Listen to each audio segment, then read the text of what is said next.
Hi friends, MD Vegan. So the heat wave has arrived here. It's pretty hot. I mean, I have a good apartment flat on the ground, so I can open the windows and there's a nice breeze, so I'm happy. I mean, I like the heat, but I know many people are suffering of heat. And we gotta get this climate crisis down. We have to eat plant-based vegan food. Yeah, that's the biggest thing everybody can do. There are big studies about it. Tell your friends about it. Well, we have to tackle this problem, right? It's so hot outside and so many animals are extinct already. All the plants and so on. So I've been now making my vegan channel here for some years, and it's getting more and more important, you know. So feel free to share the idea. I make a new recipe every day, just to support everybody, to make it easy. And I have the wonderful fruit here. In summer we have the most beautiful fruit. Germany is well known for gooseberries. I didn't know that. I found out recently gooseberries are half of the world production is made in Germany, the tiny country in Europe.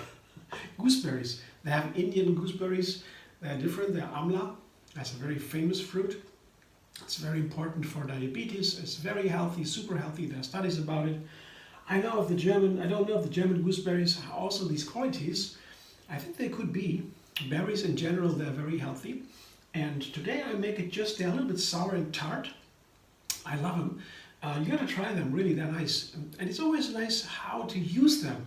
I combined them with pears today. It was an intuition, yeah. Just this basic one pear. Yeah?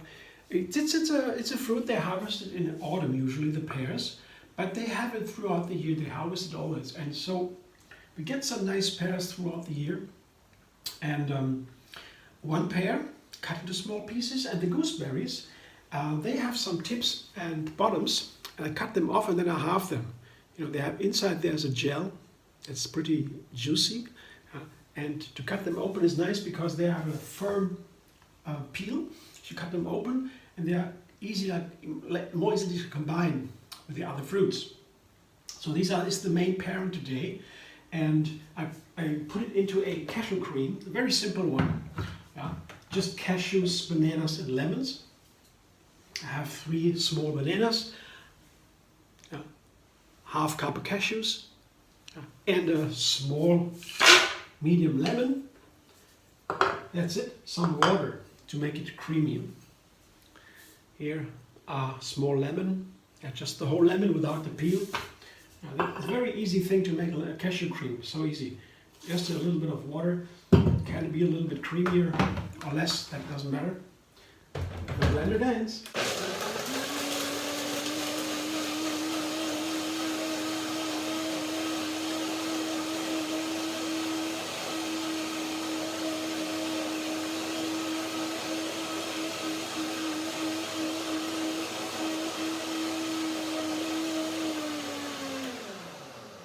It's always nice to eat a fruit. When I get some fruit on hand, I like to eat fruit. I eat an apple anytime, or a banana. I walk around. That's so nice to have a fruit when I feel like having a fruit. We are so lucky that we have this rich Western culture to live in. It's a question how our food is distributed all over the planet. Many people are hungry, and we have this wealth of abundance of food. But even in the rich countries in the West, there are something like food deserts where people cannot even get fresh vegetables and fruit. In rich countries, even, that is. Or people have to go with food stamps to the public kitchens, to get their food and more. So that is even in rich countries. So it's a little bit it's mind-boggling, you know, that in rich countries, even there, people are hungry, can't afford their food, and in poor countries, people are even dying of hunger and thirst, and so that is very, very troubling. But still, I mean, we always have to keep it up, I think, and make the best of it, and try to raise awareness, be a little bit more, a little bit more economic, I would say. No, I don't try to waste my food. I try to be economic, and when you are vegan, yeah, actually, that's the best you can do to be economic, to save resources, water, energy, yeah, and to save country, land, yeah, for harvesting. You save that when you are eating plant-based, because the animal agriculture is the biggest part. Much food is harvested only to feed animals, and the same food could be fed to hungry people, for example. So if you're plant-based, you do the best for that. And so I can use all kinds of fruits, I would say, without any regret, because I still do a service to humanity and to the planet if I'm vegan. Yeah, that's so important. I have to always remind myself, really, because it's the abundance. You go into a supermarket in the West and you have this abundance of fruit and veggies. We really go there and then we think, what is that? Yeah, what do we have here? So enough of that. So what I like to eat these fruit like that. Yeah, pick one, eat one, enjoy. But what I also like is to make them nice in a recipe. And for that, to combine them with others, first I make a combination. I pair, for example, today the gooseberries with the pear. That is my idea for today. And then I coat them in a cashew cream, for example. And that really makes it a delicacy. It's so delicious. Yeah, this kind of breakfast is so rich. Yeah, there's nuts in there, these berries, and so on. And that's a lot. And so that's why, but it is easy to make. You know, you have it in a couple of minutes. You can put it together if you know how. Yeah, this is the cashew cream. I will put a little bit more water. I have to make a second blending, not too much, because the cashews need to soak. And now I combine my fruit, and I show you the third part of this fruit salad. So the first two parts were the gooseberries and the pears, sweet and a little bit bitter, and here sweet, sour, and a little bit tart. So this might connect nicely. It's just, I don't know, just an idea, intuition. And I will see if it works, but I have a good feeling. And the third part are hazelnuts, also following an intuition. I know walnuts would go nicely with the pears and walnuts. That's a classic, I know. But the gooseberries are very special. I don't use them so often in my recipes. And I thought, no, the gooseberries asking for hazelnuts. But this is something very personal and individual. I don't know if you would agree. Yeah? If you would use rather other nuts or nuts at all. Some people don't want to have nuts and fruit together so much. They're too heavy. I understand. So you can also make this breakfast leaving the nuts. But I think they may be wonderful. Actually, our body is made to digest all kinds of food together. That is scientifically proven. We have for all kinds of macronutrients, for the fat, for the protein, and for the carbohydrates, we need a different kind of enzyme. All three macronutrients, that is what all our food is made up of, protein, fat, and carbohydrates, that's all there is. Every single one of them has a different enzyme.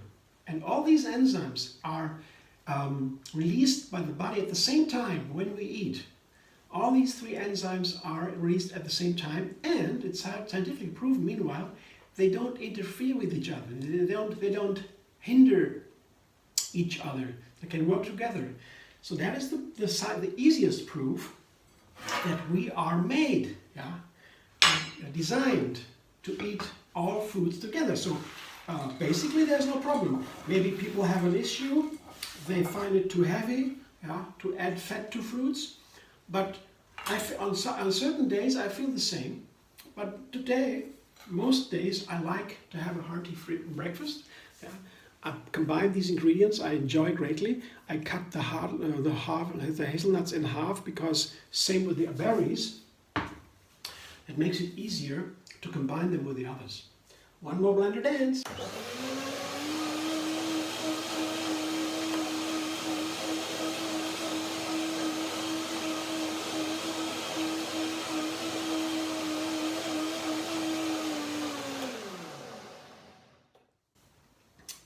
But food combining is a basic question.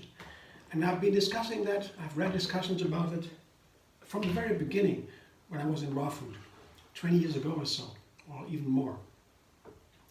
Always read about it. And actually it's an interesting topic, food combining. Even Ayurveda, an ancient medical science from India, they also talk about food combining, but in a different way. They are not so fan of raw food, traditional way. They say heat is important. Well, okay, that's maybe maybe due to other religious questions. I don't go into detail now. It's interesting also, but they like not so much raw food, and they also talk about food combining. So food combining is a topic that's very important, and there's a point to it. I have come to food combining to seeing as a matter of flavor, and also the deeper how I feel after eating it. But mostly it's flavor, texture, color, fragrance, the senses, how I feel about what it looks like, what it tastes like. Do they fit together? That's what means food combining mostly to me. And others don't see it that way so much. But I think most of the chefs in their day-to-day kitchen, they would do the same. They would say, what does that fit together? That is always a matter of food combining. Ingredients to combining ingredients, that is cooking, basically. If you not forgetting the love, of course, that's the most important ingredient, but other than the love, you put many ingredients together in a recipe, right? That's always cooking. So food combining is basically, to me, putting ingredients together. And I do it because they taste well. And I can do it because I know whole food, plant-based food is healthy, is the healthiest food we have. So whenever I combine there, if it's good, if it tastes well, tastes good to me, I think it's okay. And oftentimes my body is right more than wrong. By time, I refine my senses, I cleanse my body and my mind, get rid of things I don't need, thoughts I don't need. More and more refined, the body knows better and better what's good for it. I don't want to destroy myself anymore. There were times I tried to go extreme. I really hurt myself, really. But I was younger and I didn't know better. I thought that was a good way to experience life to the fullest. But that has changed so much. I learned so much more. And yoga is a wise lifestyle. It's a non-violent lifestyle. And that makes me feel much better on the long run. I think I can also have very exciting experiences and extreme feelings, very intense, but in a positive way. That changed a little bit. So also my senses and my flavor, taste changed. And whether as soon as you are vegan, so many things change to the better, because so many wrong ideas that I felt attached to are going away. It's a very simple cashew cream, and I think I can taste the cashews. I also have a very neutral flavor, a little buttery. I think that would be nice because here are strong flavors. The gooseberry is strong. The pear is also not strong, but it has a very characteristic tone. The pear, and when you put the hazelnut also, the edgy, hard flavor, the hazelnut. And when I put this neutral, buttery cashew cream on top of it, I think the other ingredients with their very characteristic flavors come to bear. They come to bear, and the dressing is just the background. It doesn't add so much an own flavor, it highlights the other flavors. And this butteriness makes the hard flavor of the others a little bit more gentle. It also gentles, make the others more gentle. Sometimes not so easy to express exactly, to say exactly what I want to say, how I feel. I always try. It's also in my videos, I try to express a little bit my intuition, my feelings, what guides me when I put these ingredients together. I always think maybe it helps others if they have a little bit insight. I always like that. I love that. I always went to here. That is another ingredient. That is the granola part. That makes it really nutritious. Buckwheaties. I sprout buckwheats. It's a kind of cereal, a pseudo cereal. And I sprout it and dry it back to these buckwheaties. They're crunchy. Put them into a glass here. Make a little mold so that you can see from the outside. And then I put my fruit salad on top.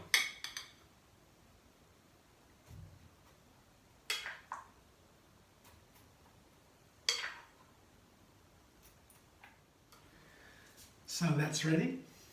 Yeah, maybe I could decorate a little bit. That's basically my breakfast today. A wonderful granola with a cashew cream and gooseberries, grapes, and hazelnuts. It's just very simple. I'm looking forward to that. It is a whole character. This breakfast has a whole character as a whole, like a painting. Every painting is different. You can look at the paintings and maybe similar, the same style or something, but they're all different. And this is such like a recipe for me. I'm making a new recipe every day, and now I enjoy this one, and it's really unique, and it also has a unique character when I eat it. This simple flavor of this cashew cream.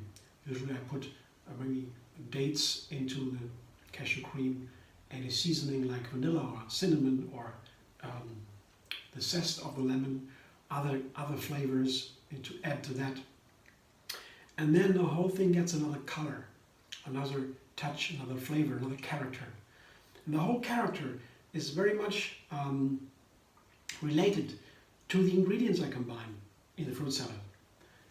And so every part, not many, it's 1, 2, 3, 4, 5, 6, 7 ingredients or so, that all play together in a certain way. And you change one, the others also change. Yeah. So that's how I make my recipes. I change a small amount of ingredients, and then I have a new recipe, and watch what happens, what's different. And it's surprising, really. I didn't think I would get that far. After 8 years now, I've been making a new recipe every single day. You might have watched it from the beginning, I don't know. But these recipes are all so individual, yeah, all different. Even if there is a small change only, or it follows the same pattern, yeah, they're all different because the plants are so different. Every single plant is so different. Each plant we know now has up to thousands of phytonutrients, nutrients only made by plants. Each single one. They all play together in the so-called food synergy, another way of food combining. Inside one plant, you take out one of the nutrients, it doesn't work anymore. Only maybe little. The others make it really work. And that's how I cook. Thanks for watching. I hope you enjoy. If you like my videos, subscribe, and if you're on YouTube, have another recipe every single day. And find me on Facebook, Instagram, Pinterest, and Twitter.